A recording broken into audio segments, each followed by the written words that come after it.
Bueno, continuamos con el material de stacks, la segunda parte de estos videos. Estábamos en esta transparencia, vimos cómo los stacks sirven para convertir un número en base 10 a base 2. Vimos el undo en procesadores de palabras, las asociaciones de paréntesis que similarmente funcionan para los if y else.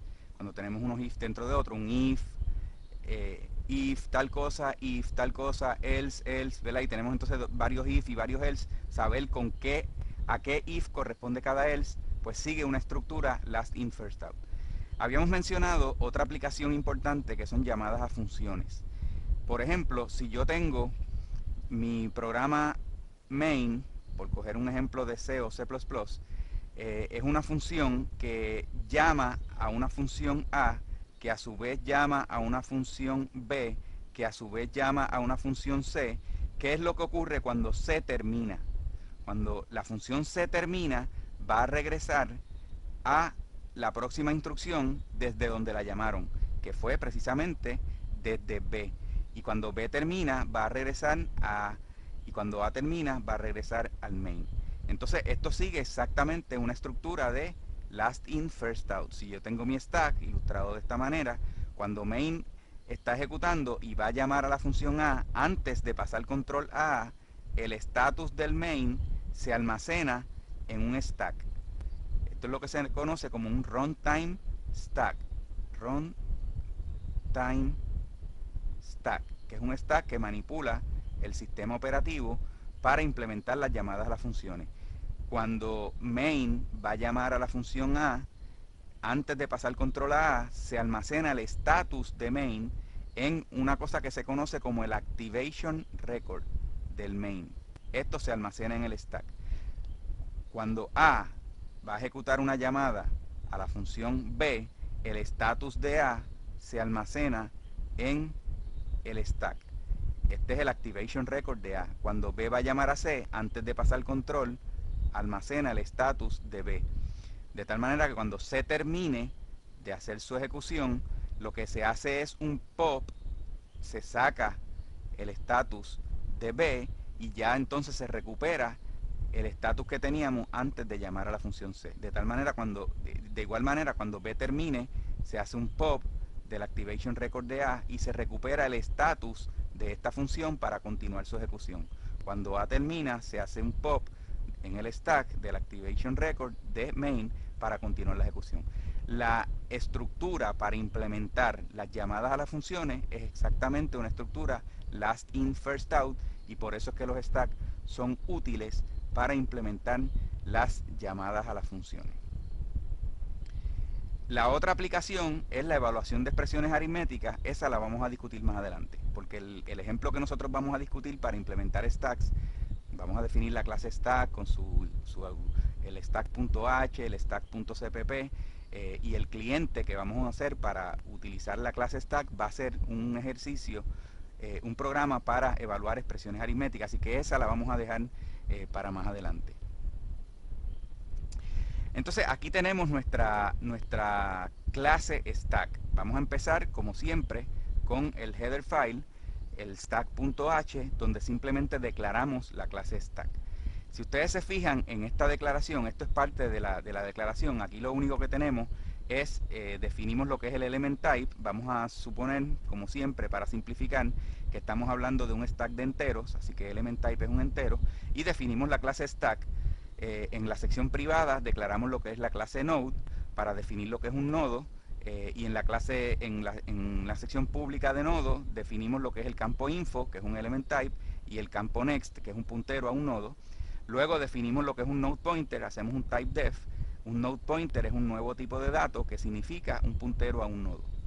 Esta es exactamente igual a la clase lista encadenada que habíamos discutido previamente. Hasta ahora no hay absolutamente ninguna diferencia. Entonces continuamos con nuestro header file. Tenemos en la sección pública una serie de métodos para manipular el stack. Tenemos nuestro constructor que construye un stack vacío.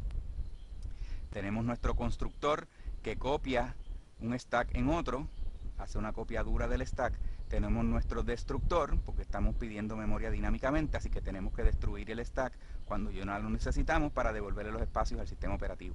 Tenemos nuestro overloading del operator igual para hacer una copiadura de un stack en otro. Tenemos nuestro método para determinar si un stack está vacío o no, empty. Y entonces tenemos nuestros métodos para insertar un elemento de un stack. Este sería el equivalente del insert que habíamos hecho antes para listas encadenadas.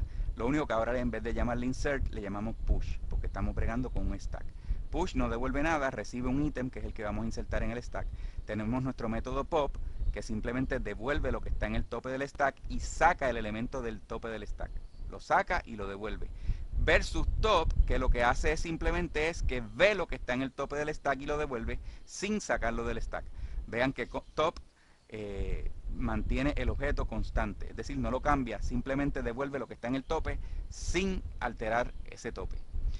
Display, que imprime los elementos del stack. Entonces tenemos nuestro dato privado del stack, que simplemente es mi stack. Mi stack es un tipo node pointer, es decir, es un puntero a nodo. Entonces tenemos nuestro overloading del operator menor para poder imprimir un stack completo de cantazo. Entonces, si ustedes se fijan, todos estos métodos son prácticamente iguales a los que teníamos con listas encadenadas. De hecho, la implementación, como estamos implementando stack con listas encadenadas, todos estos métodos son iguales a los que habíamos visto antes, así que yo no los voy a hacer porque es cuestión de darle copy-paste y en vez de llamarle lista encadenada, llamarle stack, excepto el método que inserta, que es push, que se lo vamos a discutir, el método para eliminar un elemento de la lista, que siempre elimina el que está al principio de la lista, y top, que no lo teníamos antes. Y entonces antes era más complicado, antes teníamos el método inList, que hacía la búsqueda para ver cuando queremos insertar un elemento. Ahora no hace falta, ¿por qué? Porque siempre que vamos a insertar un elemento, vamos a insertar el elemento que está en el tope del stack. Y entonces el método pop, que es lo propio, pero en vez de insertar, con erase, que siempre vamos a insertar el elemento que está al principio. Por lo tanto, fíjense que pop no envía un ítem, porque el elemento que vamos a eliminar es el que está en el tope del stack. Así que yo no tengo que enviar el ítem como parámetro, porque lo que voy a eliminar es lo que está en el tope del stack.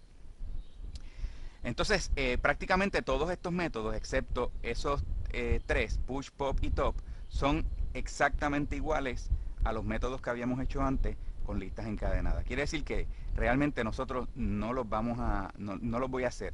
Así que yo lo que quiero ahora es que ustedes implementen todas las operaciones, implementen todos esos métodos, pero para el caso de stacks. Como les digo, la mayoría de ellos son copy-paste de los métodos que hicimos para listas encadenadas.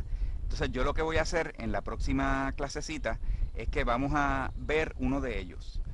Ustedes deben hacer 3 de ellos, básicamente, porque los demás son copy-paste, que son el push, el pop y el top. Yo voy a hacer el push y voy a dejar que los otros dos ustedes los hagan de asignación. Básicamente lo que va a hacer el push es insertar en el tope del stack. Y eso pues lo voy a dejar para la próxima sección.